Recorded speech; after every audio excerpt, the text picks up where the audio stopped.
चलो, तो बेटा आज हम एक नया टॉपिक स्टार्ट करेंगे जिसका नाम है रीवैल्यूएशन अकाउंट।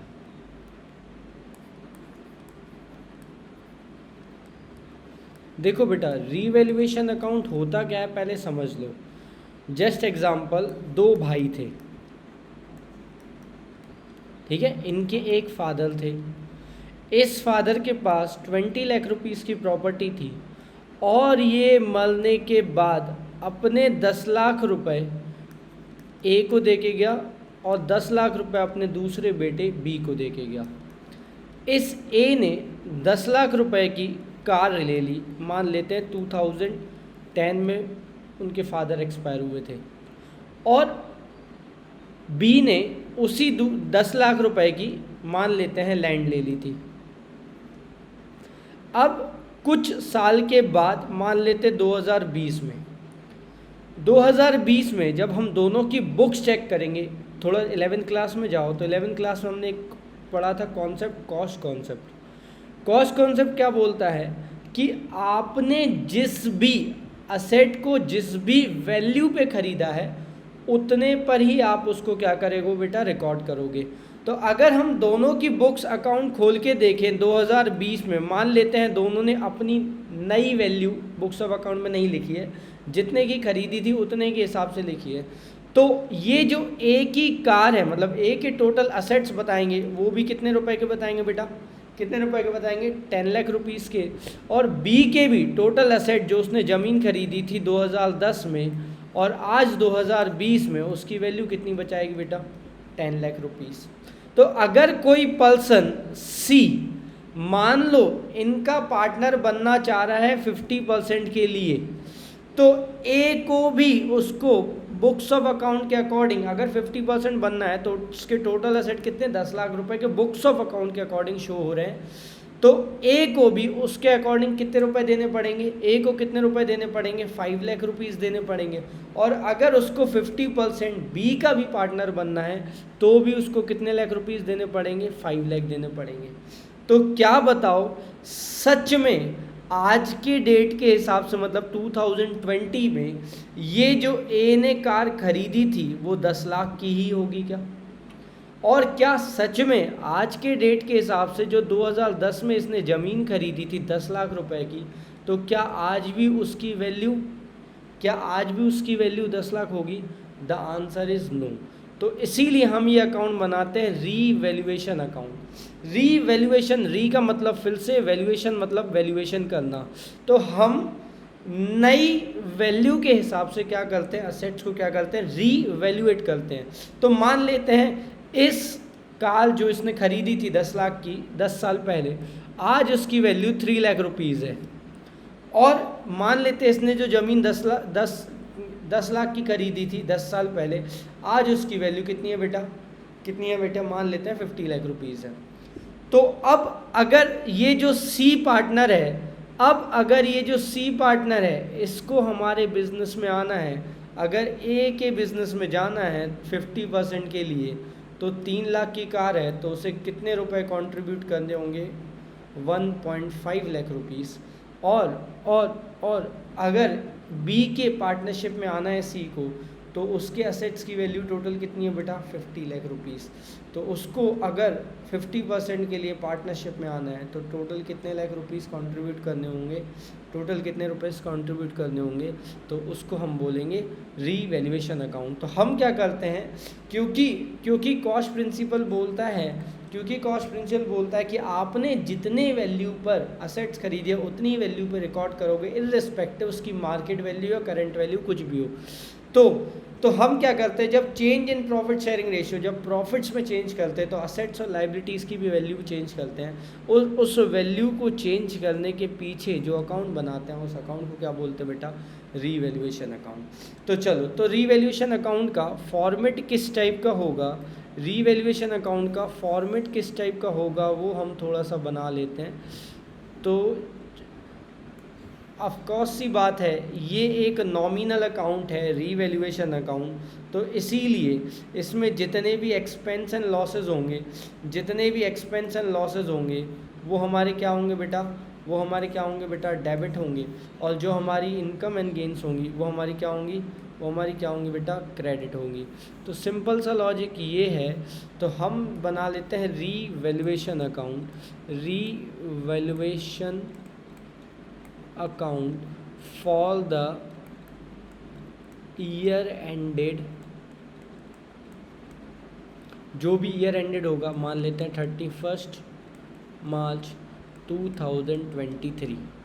तो चलिए, तो इसका जो फॉर्मेट बना लेते हैं, तो सबसे पहले particular amount, particular amount, clear. इधर आ जाता है डेबिट, इधर आ जाता है क्रेडिट। अब जब भी सिंपल सा लॉजिक बस एक लगाना, सिंपल सा लॉजिक ये लगाना, अगर किसी भी पार्टनर को लॉस हो रहा है, अगर मतलब हमारे बिज़नेस को लॉस हो रहा है तो हम उसको डेबिट करेंगे क्योंकि नॉमिनल अकाउंट है, और अगर बिज़नेस को प्रॉफिट हो रहा है तो हम उसको क्या करेंगे, तो हम उसको क्या करेंगे बेटा, क्रेडिट करेंगे। क्लियर। तो सबसे पहले सोच के देखो, increase in the value of asset, अगर हमारे असेट की वैल्यू बढ़ जाती है, जैसे उसने ज़मीन खरीदी थी कितने की, 10 लाख की, और आज उसकी प्रेजेंट की वैल्यू कितनी हो गई थी बेटा, 50 लाख। तो वैल्यू कितनी बढ़ी, वैल्यू कितनी बढ़ी, 40 लाख रुपीज़। तो ये जो 40 लाख रुपीज़ बढ़ी, increase in the value of asset, तो जो एग्जिस्टिंग पार्टनर है या बिजनेस है उसको फ़ायदा हुआ या नुकसान हुआ, ऑफकोर्स ही बात है, फ़ायदा हुआ, प्रॉफिट हुआ। तो इसीलिए हम किस साइड लिखेंगे, क्रेडिट। तो हम यहाँ इस साइड क्रेडिट साइड बाय लिखते हैं क्योंकि ये लेजर अकाउंट है। तो by increase in value of asset हमारे लिए क्या होगा बेटा, क्रेडिट, क्योंकि फ़ायदा हो रहा है। तो vice versa, to decrease in value of asset हमारे लिए नुकसान है, तो इसीलिए हम क्या करेंगे, क्रेडिट।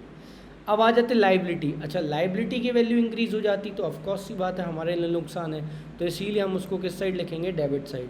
तो क्या लिखेंगे, to increase in value of liability हमारे लिए नुकसान है, तो हम उसको किस साइड लिखेंगे, डेबिट साइड। और इधर आ जाते हैं by decrease in value of asset हमारे लिए क्या है, हमारे लिए क्या है, decrease in the value of liability, decrease in the value of liability हमारे लिए क्या है, decrease in the value of liability हमारे लिए क्या है, हमारे लिए decrease in the value of liability हमारे लिए क्या है, फ़ायदा है, तो इसीलिए हम उसको क्या करेंगे, क्रेडिट करेंगे। फिर आ जाते हैं नेक्स्ट। अब कभी कभी ऐसा होता है कि हमारे पास कुछ अनरिकॉर्डेड असेट होते हैं, जब हम अकाउंट्स बनाते हैं कुछ बुक्स ऑफ अकाउंट में हमारे पास अनरिकॉर्डेड असेट होते हैं। जैसे मान लो हम झाड़ू लगा रहे हैं, झाड़ू लगा रहे हैं और झाड़ू में मुझे एक मेमोरी कार्ड मिल गया जो कि बहुत सालों पहले गुम गया था, जो कि बुक्स ऑफ अकाउंट में रिकॉर्ड ही नहीं है। तो बिज़नेस के लिए फ़ायदा होगा, तो ऑफकोर्स ही बात है जब फ़ायदा होगा तो क्या करेंगे, क्रेडिट। तो जो भी अनरिकॉर्डेड असेट्स होंगे ना, अनरिकॉर्डेड असेट्स होंगे वो हमारे लिए क्या होंगे बेटा, फ़ायदा, तो इसीलिए क्रेडिट साइड होगा। और जो भी अनरिकॉर्डेड लाइबिलिटीज़ होंगी, अनरिकॉर्डेड लाइबिलिटीज़ होंगी मतलब जो कि हमारे बुक्स ऑफ अकाउंट में अभी रिकॉर्डेड नहीं है लेकिन अब मुझे पे करनी पड़ेंगी, तो उनको हम क्या बोलेंगे, अनरिकॉर्डेड लाइबिलिटीज़, तो हमारे लिए नुकसान होगा, तो इसीलिए हम उसको क्या करेंगे, इसीलिए हम उसको क्या करेंगे बेटा, डेबिट करेंगे। अब हम क्या करेंगे, दोनों साइड का टोटल निकालेंगे, तो जो दोनों साइड का टोटल होगा वो दोनों साइड लिख लेंगे। फिर जो भी डिफरेंस आएगा, जस्ट एग्जांपल यहाँ पर डिफरेंस आया, मतलब क्रेडिट साइड ज़्यादा है डेबिट साइड कम है, तो यहाँ डिफरेंस आएगा, तो इस डिफरेंस को हम लिखेंगे to profit transfer to partners capital. और ये ए और बी या जितने भी पार्टनर होंगे उनको जो भी रेशियो दिया होगा उस रेशियो में बांटेंगे, और अगर रेशियो नहीं दिया है तो कैसे बांटेंगे, इक्वली। सेम अगर यहाँ डिफरेंस आता है तो हम क्या लिखेंगे, by loss transfer to partners capital, A और बी में बांटेंगे अगर यहाँ किसी एक से कहीं डिफरेंस आएगा, और अगर रेशियो दिया है तो रेशियो में बांटेंगे, और अगर रेशियो नहीं दिया तो कैसे बांटेंगे, कैसे बांटेंगे, इक्वली बांटेंगे। अगर नहीं दिया है तो रेशियो याद रखना, जितने पार्टनर्स होंगे उतने पार्टनर्स हैं। अब आ जाते हैं नेक्स्ट आ जाते हैं। तो एक चीज़ और समझना, कभी कभी ऐसा क्वेश्चन भी आ जाता है। ये क्वेश्चन दो तरीके से आता है। पहला कि जो असेट्स एंड लायबिलिटी की न्यू वैल्यू है उनको हमें रिकॉर्ड करना है बुक्स ऑफ अकाउंट में, और दूसरा कि हमें असेट्स और लायबिलिटी की जो न्यू वैल्यू है असेट्स और लायबिलिटी की, उनको रिकॉर्ड नहीं करना है। तो उस कंडीशन में हम एक एंट्री पास करेंगे, जिस एंट्री को हम बोलते हैं हम एडजस्टमेंट एंट्री। अगर हमें रिकॉर्ड करना है तो सेम रिवैल्यूएशन दोनों ही कंडीशन में बनेगा। सिर्फ अगर उन्होंने बोला है कि न्यू वैल्यू रिकॉर्ड नहीं करना है तो हम एक एक्स्ट्रा एंट्री पास करेंगे, जिसको हम बोलेंगे रिवैल्यूएशन, जो एडजस्टमेंट एंट्री। चलो तो अब बढ़ते हैं आगे। एक क्वेश्चन देखो, लिखा हुआ है Piyush and Pooja and Praveen are partner sharing profits and losses in a ratio of 3:3:2। देखो ये रेशियो दिया हुआ है 3:3:2। Clear? As on balance sheet 31 March 2012 as follow. तो उनकी ये पुरानी वैल्यूज़ लिखी हुई है बैलेंस शीट में। क्रेडिटर 48, बैंक लोन 72,000, ये सारी पुरानी वैल्यूज़ लिखी हुई है। अब देखो इस क्वेश्चन में उन्होंने बोला है कि ये जो न्यू वैल्यू है, न्यू प्रॉफिट शेयरिंग रेशियो है वो क्या है बेटा? न्यू प्रॉफिट शेयरिंग रेशियो क्या है बेटा? 4:3:2:1। ये न्यू प्रॉफिट शेयरिंग रेशियो है। फिर लिखा है स्टॉक इज़ वैल्यूड एट कितना? अब स्टॉक की ये न्यू वैल्यू है कितनी है? 2,20,000। तो सबसे पहले तो हमें रिवैल्यूएशन अकाउंट का फॉर्मेट बना लेना है। तो चलो तो भाई इसको जल्दी से हम फॉर्मेट बना लेते हैं।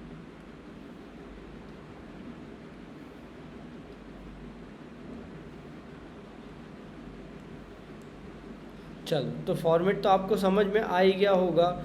ये जो फॉर्मेट है ये इधर हम लिख देते हैं, ये जो है वो है रिवैल्यूएशन अकाउंट एक्स।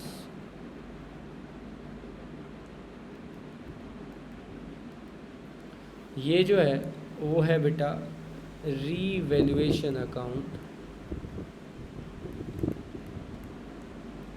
है ना। यहाँ पर क्या लिखेंगे? Particular amount,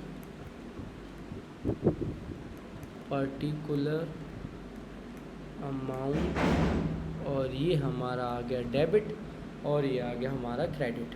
clear? अब देखो स्टॉक की न्यू वैल्यू कितनी दी है? 2,20,000। स्टॉक की न्यू वैल्यू कितनी दी है? 2,20,000। अब पुराना स्टॉक की वैल्यू कितनी दी थी? देखो पुराने स्टॉक की वैल्यू कितनी दी थी? 2,40,000। तो 2,40,000 से स्टॉक की वैल्यू 2,20,000 हो गया। तो सीधा सिंपल सा लॉजिक, मुझे 20,000 का नुकसान हो गया। तो लॉजिक क्या लगाना है? मैंने बताया था लॉजिक क्या लगाना है। अगर लॉस हो रहा है तो डेबिट साइड लिख दो, और अगर प्रॉफिट हो रहा है तो किस साइड लिख दो? क्रेडिट साइड लिख दो। तो अभी मुझे क्या हो रहा है? लॉस हो रहा है। तो मैंने यहाँ लिख दिया 2 स्टॉक और कितने रुपीज़ भाई? 20,000। क्लियर? उसके बाद क्या लिखा है? Machinery is depreciated by 10%। तो मशीन की वैल्यू कितनी थी? 3 लाख। कितनी दी है मशीन की वैल्यू? 3,18,000 दी है। तो मशीन की वैल्यू जो दी है वो दी है 3 लाख। मशीन की जो वैल्यू दी है वो दी है 3,18,000 दी हुई है, 3,18,000। अब इसको 10% डेप्रीशिएट हो गया। डेप्रीशिएट मतलब reduction in the value of fixed asset is called depreciation. तो ये भी हमारे लिए नुकसान होता है। तो हमने किस साइड लिख दिया बेटा? Machinery to machinery account. और कितनी रुपए? 3,18,000 का 10% निकालेंगे। तो 3,18,000 का 10% अगर मैं निकालता हूँ तो ये आ जाएगा 31,800। तो ये 31,800 मेरे लिए क्या हो गया? 31,800 मेरे लिए क्या हो गया बेटा? नुकसान हो गया। तो इसीलिए मैंने डेबिट साइड लिख दिया। अब देखो लिखा है प्रोविज़न फॉर डाउटफुल डेब्ट इज़ टू बी मेंटेन 10% @5%। अब एक बात समझना, प्रोविज़न फॉर डाउटफुल डेब्ट होता क्या है ये समझ लो। प्रोविज़न फॉर डाउटफुल डेब्ट होता क्या है? देखो हमें लगता है कि इतने % लोग पैसा खा जाएंगे, हमें लगता है ऐसा कि इतने % लोग पैसा खा जाएंगे। डेटर्स कौन होते हैं? जिनसे हमें पैसे लेने हैं, हमने उनको सामान उधारी पर दिया है। तो अगर मुझे लगता है कि इतने % लोग पैसा खा जाएंगे, तो खा जाएंगे तो अब हम उसको क्या करेंगे, हमारे लिए क्या होगा बेटा, नुकसान होगा, है ना। तो ये हमारे लिए बैड डेप्ट है, होने वाले बैड डेप्ट है, तो इसीलिए हमारे लिए क्या है बेटा, नुकसान है। कितना % बेटा? 5%। तो डेटर पे हमेशा बनाया जाता है। तो डेटर कितने दिए हुए हैं? 88,000। तो अगर मैं 88,000 का 5% निकालता हूँ तो वो होता है 4400। तो यहाँ पर भी ये भी हमारे लिए नुकसान होगा, तो इसीलिए हम इधर लिखेंगे टू प्रोविज़न फॉर डाउटफुल डेप्ट। तो 88,000 का 5% होता है 4400। तो ये भी हमारे लिए क्या होगा बेटा, नुकसान। फिर देखो लिखा है building is to be appreciate. देखो मैंने बोला था डेप्रीशिएशन का मतलब असेट की वैल्यू कम होना, तो एप्रीशिएशन का मतलब असेट की वैल्यू बढ़ जाना। तो देखो, तो बिल्डिंग जो है वो एप्रीशिएट हो गई 20%। तो बिल्डिंग की वैल्यू कितनी दी हुई है? 4 लाख। तो 4 लाख का 20% होता है 80,000। तो ये हमारे लिए फ़ायदा हो गया, अगर हमारे असेट की वैल्यू बढ़ती है तो हमारे लिए प्रॉफिट होता है। तो इसीलिए 80,000 हमारे लिए क्या हो जाएगा, प्रॉफिट हो जाएगा। तो हमने इसको क्या कर लिया, 80,000 किस साइड लिख दिया बेटा, क्रेडिट साइड। तो चलो इसके बाद लिखा है a liability of 5,000 included in creditor is not likely to arise. तुम समझो क्या लिखा हुआ है, a liability of 5,000 included in creditor, मतलब इन क्रेडिटर। क्रेडिटर कौन होते हैं? ऐसे पर्सन जिनको हमें पैसे देने हैं। इन 48,000 में से कुछ 5,000 ऐसे क्रेडिटर थे जो कि अब हमसे पैसे नहीं लेंगे। बढ़िया बात है, तो हमारे लिए प्रॉफिट होगा कि लॉस होगा? ऑफकोर्स सी बात है, प्रॉफिट होगा। तो इसीलिए डेबिट साइड लिखेंगे, credit side. Very good, credit side. तो हमने लिख दिया बाय क्रेडिटर, और कितने रुपए आ जाएगा, बेटा 5,000। तो यहाँ ख़त्म हो गया। फिर लिखा है partners agreed that the revise value to be recorded in the books of account, you are required to prepare journal revaluation account. तो हमने जर्नल एंट्री बना ली, तो इसको रिवैल्यूएशन अकाउंट बना लिया। अब इसको करने से पहले मैंने तुम्हें क्या बोला था कि अब क्या करोगे बेटा, टोटल। अब क्या करोगे, टोटल। तो हमने टोटल कर लिया ये। तो देखो ये है हो रहा है 85,000, तो ये कम हो रहा है, तो ऑफकोर्स सी बात है। तो ज़्यादा किस साइड है, 85,000। ज़्यादा किस साइड है, 85,000। तो दोनों साइड हम लिख लेंगे 85,000 और 85,000। तो हम क्या करेंगे, 85,000 में से हम ये माइनस कर लेंगे। कितना है 85,000 में से 20,000 माइनस कर लेंगे, और माइनस करेंगे 31,800, और माइनस करेंगे 4,400। तो यहाँ जो बचेगा वो बचेगा 28,800। और इसको हम किस नाम से लिखेंगे, to profit transfer to partners capital. Clear, to profit transfer to partners capital. और किस किस में बांटेंगे, पीयूष में, क्या है नाम, पूजा में, और तीसरा नाम क्या है बेटा, प्रवीण में, है ना। और किस रेशियो में बांटेंगे, ये देखो ज़रा याद रखना, हमेशा ओल्ड रेशियो में बांटेंगे। तो ओल्ड रेशियो क्या है बेटा, 3:3:2। तो हम डिवाइड करेंगे 8 से, तो इंटू 3। तो अगर मैं 28,800 को डिवाइड करता हूँ 3 से, है ना, 28,800 को डिवाइड करेंगे 8 से, 3 + 6 डिवाइड बाई 8, तो 8 और इंटू 3।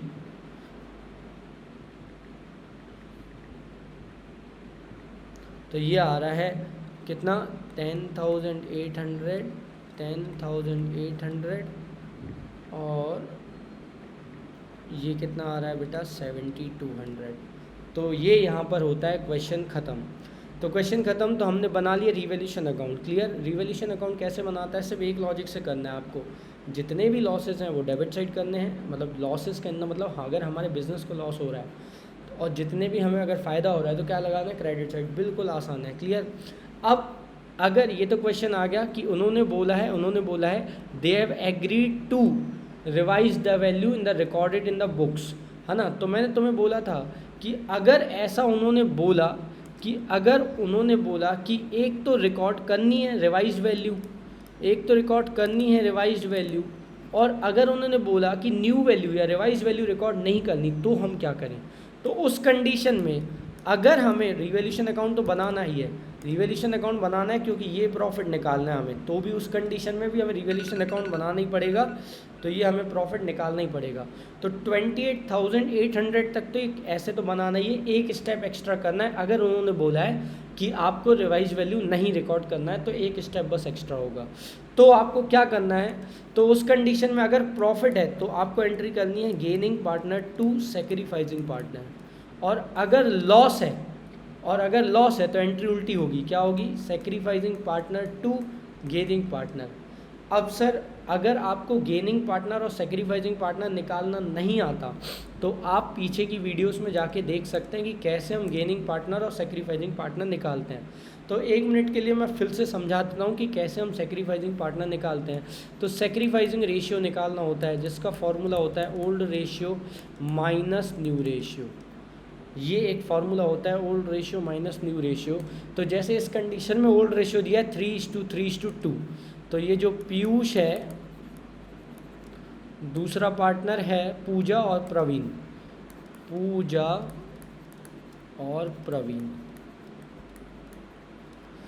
इनका ओल्ड रेशियो है बेटा 3:3:2। तो ये हम 3:3:2, तो अपॉन में हम हमेशा क्या रख देंगे, 8 रख देंगे। क्लियर, मतलब सबका टोटल नीचे आता है और ऊपर वाले पार्टनर के ऊपर। न्यू रेशियो जो इनका दिया हुआ है वो दिया है 4:3:2। तो अगर मैं इसको 4:3:2 कर देता हूँ न्यू रेशियो, तो ये आ जाएगा 4, 3, 7 और 2, 9। तो ये आ जाएगा 9, ये आ जाएगा 9, ये आ जाएगा 9। तो मैं इसको माइनस करता हूँ, है ना। तो इक्वल में जो आ जाएगा, अगर प्लस में ही आंसर आ रहा है तो वो सैक्रिफाइसिंग रेशियो कहलाएगा, और अगर माइनस में आंसर आ रहा है तो उस कंडीशन में कौन सा रेशियो कहलाएगा, गेनिंग रेशियो। तो चलो मैं इसको क्रॉस मल्टीप्लिकेशन कर देता हूँ। 8 9 जा ये आ जाएगा 72, या 9 3 जा ये चला जाएगा 27, माइनस में 8 × 4 तो हो जाएगा 8 2 16 32, है ना। 8 × 4 कितना हो जाएगा 32। तो ये जो आ जाएगा, ये आ रहा है देखो माइनस में आंसर आ रहा है। जब भी मैं ब्रैकेट में लिखूँ तो समझ जाना वो माइनस में है। तो 27, तो ये हो जाएगा 5/72, ये माइनस में आ रहा है, मतलब ये कौन सा पार्टनर कहलाया, गेनिंग पार्टनर कहलाया। क्लियर। अब आ जाते हैं इसका निकालने। तो इसका निकालेंगे तो ये कैसे निकलेगा, इसका 72 डिनोमिनेटर में यहाँ चला जाएगा, 9 3 जा 27, 8 3 जा 24। तो ये प्लस में ही आंसर आ रहा है, तो ये कितना हो जाएगा 3/72। क्लियर। अब आ जाते हैं इसका निकालेंगे। तो ये 72, यहाँ 9 2 जा 18 हो गया, ये इधर चला जाएगा 8 2 जा 16 हो गया। तो ये आ जाएगा, सॉरी ये जो है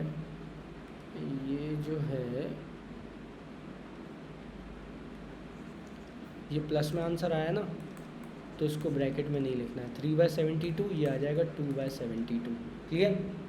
अब सर ये निकाल लिया हमने कि ये दोनों कौन से पार्टनर हैं, बेटा, ये दोनों जो पार्टनर है वो है बेटा सैक्रिफाइसिंग पार्टनर, और ये कौन सा पार्टनर है, गेनिंग।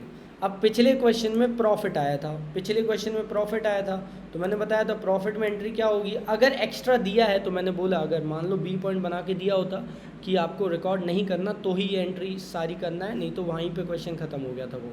तो एक एक्स्ट्रा एंट्री करनी है gaining partner to sacrificing partner. तो चलो तो भाई gaining partner to sacrificing partner entry करेंगे। तो ये बात तो क्लियर हो गई मुझे, यहाँ पर गेनिंग पार्टनर कौन है, पीयूष। तो एंट्री होगी पीयूष अकाउंट डेबिट टू में कौन जाएगा, पूजा, और 2 में कौन जाएगा बेटा, प्रवीण। क्लियर। अब इनका अमाउंट कितना आएगा, इससे इनटू करोगे आप जो भी प्रॉफिट आया, जैसे इस कंडीशन में जो प्रॉफिट आया वो है 28,800। तो आप क्या करोगे, 28,800 को क्या करोगे, 28,800 × 5, तो ये जो आ जाएगा वो आ जाएगा 2000 आ जाएगा, है ना। और ये जो आ जाएगा वो आ जाएगा 1500 है ना, और 20,800 डिवाइड बाय 400 है तो 1200 आ जाएगा। ये जो है ये हो जाएगा 1200, ये हो जाएगा 1200, है ना। अगर हम 28,800 को क्या करते हैं, इससे इंटू करते हैं तो 1200, इसको अगर मैं 28,800 से इंटू करता हूँ तो इसको आ जाएगा 800। क्लियर। तो पीयूष में अमाउंट कितना आएगा बेटा 2000, पूजा में अमाउंट कितना आएगा बेटा 1200, और प्रवीण में अमाउंट कितना आएगा बेटा 800।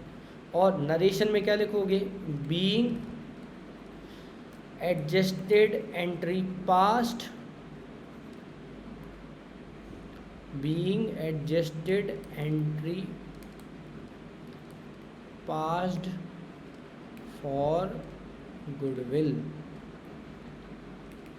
क्लियर। तो चलो जल्दी से एक बार रिवाइज करा लेते हैं अभी तक हमने क्या किया है। देखो रिवैल्यूएशन अकाउंट क्यों बनाते हैं, ताकि हम असेट्स और लाइबिलिटी की न्यू वैल्यूज़ लिख पाएँ। तो रिवैल्यूएशन अकाउंट नॉमिनल अकाउंट होता है, बिजनेस के पॉइंट ऑफ व्यू से बनता है। सिर्फ बिजनेस को अगर लॉस होता है तो डेबिट, प्रॉफिट होता है तो क्रेडिट। तो डिक्रीज इन असेट लॉस है, इंक्रीज इन असेट फ़ायदा है, ऐसे ही लाइबिलिटी में अपोजिट करके, है ना। फिर हम क्या करेंगे, टोटल करेंगे। टोटल करने के बाद अगर डेबिट साइड कम पड़ता है, मतलब अगर क्रेडिट बैलेंस ज़्यादा है, डेबिट साइड कम पड़ता है, तो उसको लिखेंगे to profit transfer to partners capital. और अगर डेबिट साइड ज़्यादा है और यहाँ डिफरेंस बच रहा है तो प्रॉफिट की जगह क्या लिखेंगे, loss transfer to partners capital. उसके बाद दो तरीके से क्वेश्चन आ सकता है, एक कि न्यू वैल्यू रिकॉर्ड करनी है, मतलब रिवाइज वैल्यू रिकॉर्ड करनी है, और दूसरी रिवाइज वैल्यू रिकॉर्ड नहीं करनी। रिवैल्यूएशन आपको दोनों ही कंडीशन में बनाना है। बस ये है कि जब रिवाइज वैल्यू रिकॉर्ड करनी है तो अपने आप रिकॉर्ड हो जाएंगी, कोई दिक्कत ही नहीं, वैल्यू बढ़ा के लिख दी। लेकिन अगर रिवाइज वैल्यू रिकॉर्ड नहीं करनी तो भी हमें प्रॉफिट निकालने के लिए रिवैल्यूएशन बनाना पड़ेगा। और अगर प्रॉफिट आया तो एंट्री करोगे गेनिंग टू सेक्रीफाइसिंग, एक एंट्री एडजस्टमेंट एंट्री, और लॉस आया तो एंट्री क्या करोगे, sacrificing partner to gaining partner. Clear. तो जैसे हमने यहाँ पर रिवैल्यूएशन अकाउंट बनाया, इसमें सिर्फ रिवाइज वैल्यू रिकॉर्ड करनी थी तो यहीं पे क्वेश्चन खत्म हो गया। लेकिन मैंने बोला अगर बी पॉइंट करके ऐसा लिखा होता कि मान लेते रिवाइज वैल्यू रिकॉर्ड नहीं करनी, तो आपको क्या निकालना होता, सेक्रीफाइसिंग रेशियो। सेक्रीफाइसिंग रेशियो कैसे निकालते, old ratio minus new ratio. तो उस कंडीशन में हम क्या निकालेंगे, और अगर सेक्रीफाइसिंग रेशियो निकाल रहे हैं माइनस में आंसर आता तो उसको गेनिंग पार्टनर बोलते हैं। तो एंट्री करेंगे, क्योंकि प्रॉफिट आया तो gaining to partner to sacrificing partner entry करेंगे। अगर लॉस आता तो एंट्री उल्टी हो जाती, sacrificing partner to gaining partner. Clear. चलो तो इसके आगे का हम नेक्स्ट वीडियो में करेंगे। Thank you very much.